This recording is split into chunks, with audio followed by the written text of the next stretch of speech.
singen wer schon het, still und leis, a level up your boat. Mit Familie und Arbeit ist still und leis, de Freundschaft aufgeflaut, doch sind wir uns dann all Jubel, ja, dann ist es so wie es früher war. Fühlt sich an wie Neugeboren. Auch die Hühner fühlen sich gerade so an.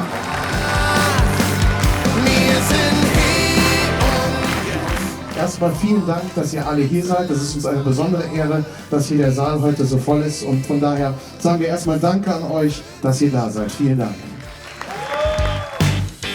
der Blö und auch der Supermann luren dich als 6 Stunden an. Pass auf, Prinzessin, das Krokodil will dich fressen.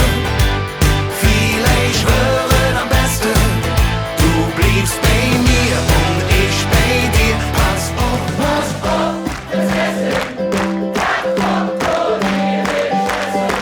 Ja. Viele schwören am besten, du bliebst bei mir.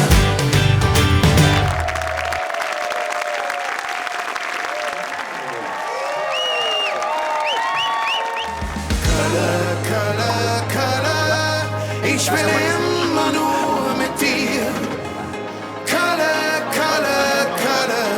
du bist mir Lebenselixier. Schön zu sehen, wie es entstanden ist, also die Entwicklungsphase. Sound war super. Mit diesem neuen Sound sowieso mega. Ne? Man hat richtig das Gefühl gehabt, so richtig mittendrin zu sein. Also ich finde es super abwechslungsreich, das macht richtig Spaß, sich das anzuhören. Ist alles ein bisschen moderner, der Sound war super, man kam sich vor, als wenn man mittendrin sitzt. Und ja, also mir hat es richtig Spaß gemacht, es war ein toller Abend.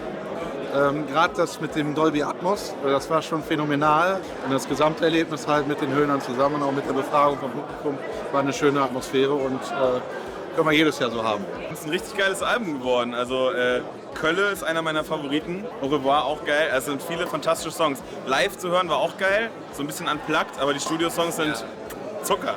Also vor allem mit Dolby Atmos so viel Mickey habe ich noch nie gehört und ich glaube, das waren die schönsten 5 Minuten meines Lebens bei Die schönste Stunde.